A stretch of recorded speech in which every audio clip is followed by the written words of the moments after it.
Last जो class थी उसमें हमने सिंपल और कंपाउंड इंटरेस्ट को देखा था और उसमें ये चीज़ डिस्कस की थी कि सिंपल इंटरेस्ट जो है वो सिर्फ और सिर्फ हमेशा हर साल जो है वो प्रिंसिपल अमाउंट के ऊपर ही कैलकुलेट होगा और जो आपका कंपाउंड इंटरेस्ट रेट है वो प्रिंसिपल प्लस जो है वो एनी इंटरेस्ट प्रीवियसली अर्न्ड उन दोनों के ऊपर कैलकुलेट होगा। जैसे कि ये प्रिंसिपल अमाउंट ईयर 1 में है और ये इंटरेस्ट इस साल का पहले साल का इंटरेस्ट है, तो ये जो अमाउंट है 110 इसमें प्रिंसिपल भी है और इंटरेस्ट भी है।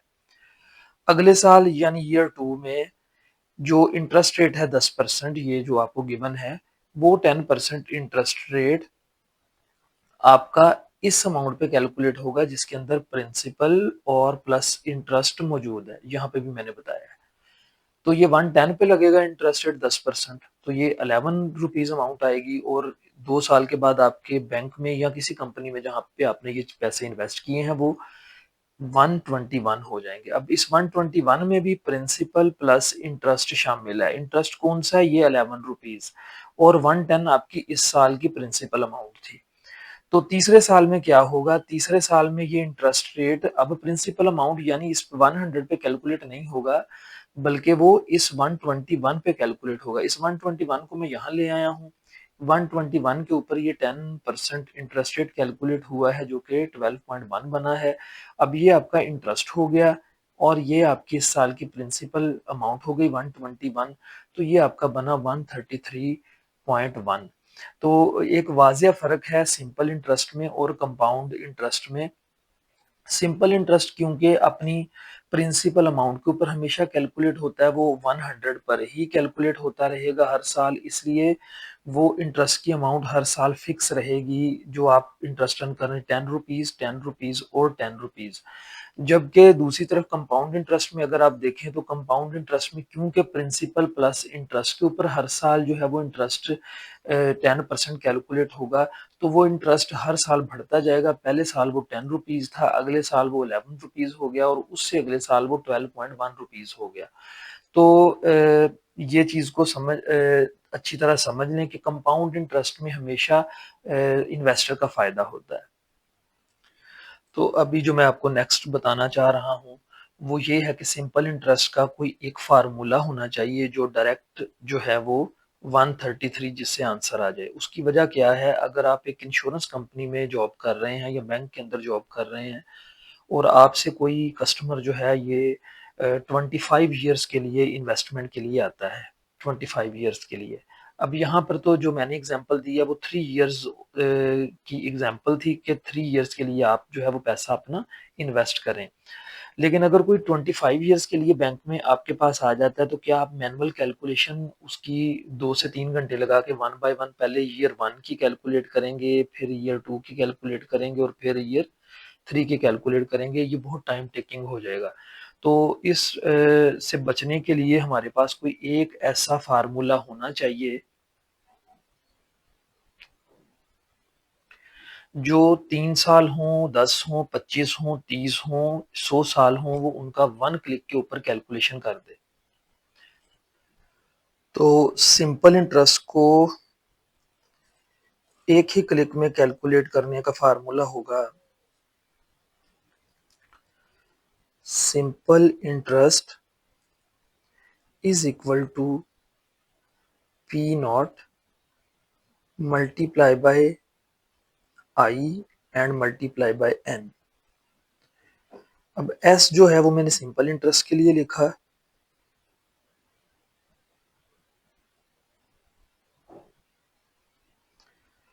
जो पी नॉट है ये आपकी प्रिंसिपल अमाउंट है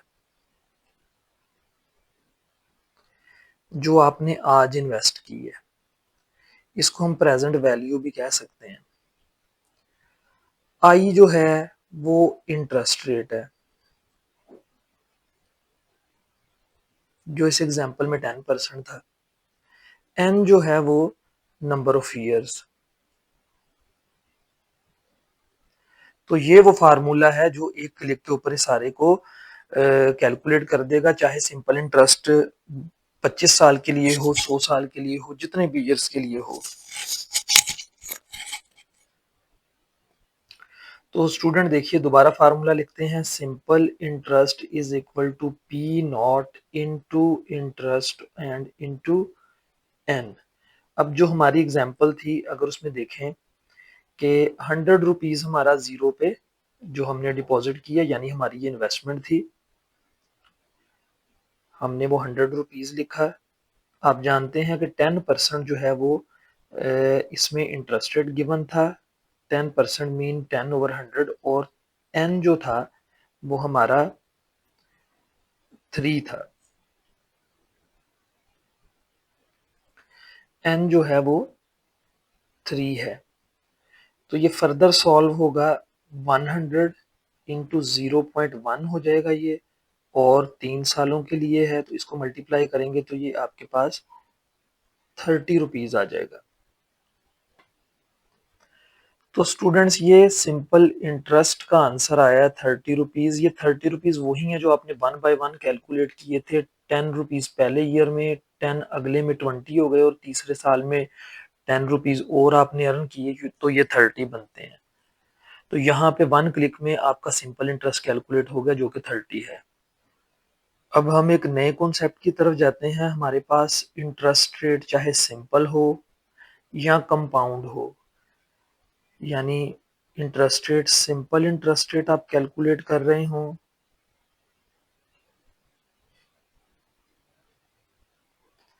या वो इंटरेस्ट रेट जो है वो कंपाउंड इंटरेस्ट हो।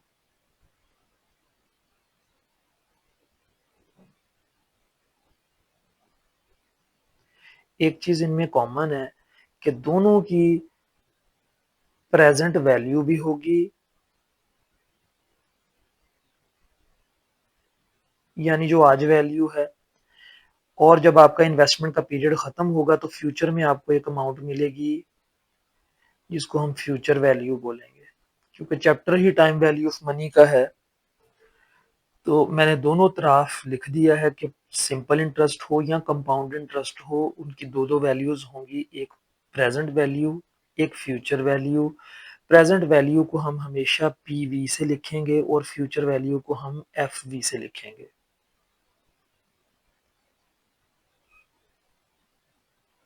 हम जरा सिंपल और कंपाउंड इंटरेस्ट की पीछे जो एग्जांपल ली थी उसमें जाते हैं। अब अगर इसमें आप देखें तो जीरो यानी प्रेजेंट के ऊपर सिंपल इंटरेस्ट में जो अमाउंट है प्रेजेंट वैल्यू वो 100 है,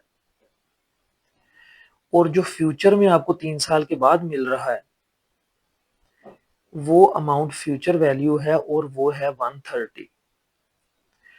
सिमिलरली अगर आप कंपाउंड इंटरेस्ट में आते हैं तो कंपाउंड इंटरेस्ट में बिल्कुल सिंपल की तरह प्रेजेंट वैल्यू जो है वो 100 ही है।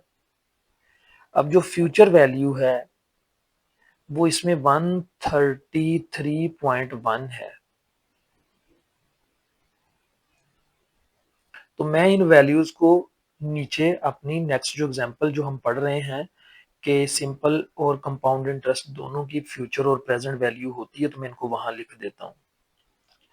जी, तो सिंपल इंटरेस्ट में हमारी जो प्रेजेंट वैल्यू थी वो 100 थी और फ्यूचर 130 थी। On the other hand compound interest में क्योंकि सूद के ऊपर सूद लगता है तो हमें ज्यादा फायदा होता है, तो इसमें प्रेजेंट वैल्यू 100 लेकिन फ्यूचर वैल्यू इसकी 133.1 हो गई। अब यहाँ जो हम समझना चाह रहे हैं वो ये है कि यहाँ पर भी हमारे पास कोई ऐसा फार्मूला होना चाहिए जो 1 क्लिक के ऊपर प्रेजेंट वैल्यू और फ्यूचर वैल्यू को कैलकुलेट कर दे, जैसे मैंने सिंपल इंटरेस्ट के फार्मूले में सिखाया। अब देखिए कि अगर आपने सिंपल इंटरेस्ट की प्रेजेंट वैल्यू कैलकुलेट करनी है तो इसका फार्मूला होगा present value is equal to P naught, यानी पी नॉट का मतलब है जो आपने प्रेजेंट पे या पीरियड जीरो पे जमा करवाया था वो प्रेजेंट वैल्यू होगी। तो आपको याद होगा कि सिंपल इंटरेस्ट की प्रेजेंट वैल्यू पी नॉट के ऊपर 100 रुपीज थी। पी नॉट का मतलब है कि पहले जो जिससे आप जब आपने इन्वेस्टमेंट की है तो वो तो एज इट इज 100 आ जाएगा। इसी तरह हम जो है वो सिंपल इंटरेस्ट की फ्यूचर वैल्यू को कैलकुलेट करेंगे। और उसका फार्मूला होगा simple interest future value is equal to P naught plus simple interest. अब इसमें वैल्यूज पुट करके देख लें। Future value is equal to P naught कितना था, यानी जीरो पे आपने आज कितनी इन्वेस्टमेंट की थी, वो 100 थी, और सिंपल इंटरेस्ट अभी कैलकुलेट करना सिखाया यहाँ पर 30। ये पूरा फार्मूला लगेगा तो सिंपल इंटरेस्ट कैलकुलेट होगा। यहाँ से आप सिंपल इंटरेस्ट कैलकुलेट करके यहाँ पे उसे ला के लिख देंगे तो ये आपके पास उसकी फ्यूचर वैल्यू आ जाएगी 130। तो देखिए ये वही वैल्यू नहीं थी जो मैंने 1/1 बगैर फार्मूले के कैलकुलेट की थी फ्यूचर वैल्यू में। तो ये सिंपल इंटरेस्ट का फ्यूचर वैल्यू का फार्मूला है जो कि अगर 100 ईयर्स के लिए भी आप कैलकुलेट करना चाहें तो इस एक फार्मूले से कैलकुलेशन हो जाएगी। तो स्टूडेंट्स इसी तरह जिस तरह से मैंने सिंपल इंटरेस्ट की प्रेजेंट और फ्यूचर वैल्यू को कैलकुलेट करने का बताया कि 1 क्लिक पे हो जाएगा, इसी तरह हम कंपाउंड इंटरेस्ट में भी जाके जो है वो प्रेजेंट और फ्यूचर वैल्यू को कैलकुलेट करने की कोशिश करते हैं। तो हम लिखेंगे जी, पहले फ्यूचर वैल्यू को कैलकुलेट कर लेते हैं। Future value of compound interest is equal to present value into 1 plus interest rate raise to power n।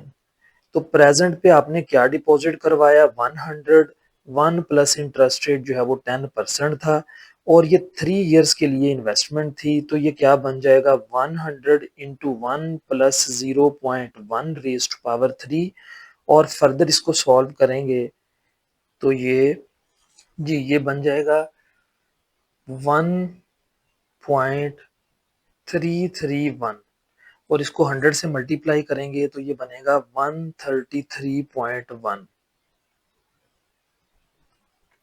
तो इसमें देखिए ये यही वैल्यू है जो मैंने मैनुअल अपने एग्जांपल में यहाँ पे कैलकुलेट करके दी थी। लेकिन मैंने ये बताया था कि मैनुअल अगर 25 साल का डाटा है तो आप कितनी बार कैलकुलेशन करेंगे 1/1, और 25 ईयर्स तक जाएंगे तो ये टाइम टेकिंग होगा। तो उसके लिए ये सिंगल क्लिक का फार्मूला था फ्यूचर वैल्यू का। अब यहाँ पे अगर आप n को 25 कर देते हैं तो ये 25 ईयर्स के लिए इसको कैलकुलेट कर देगा। और इसी तरह प्रेजेंट वैल्यू का फार्मूला जो है वो हम लगाएंगे, और प्रेजेंट वैल्यू को इसी फार्मूले से हम डिराइव कर लेते हैं जो कि है future value is equal to present value into 1 plus interest rate raise to power n।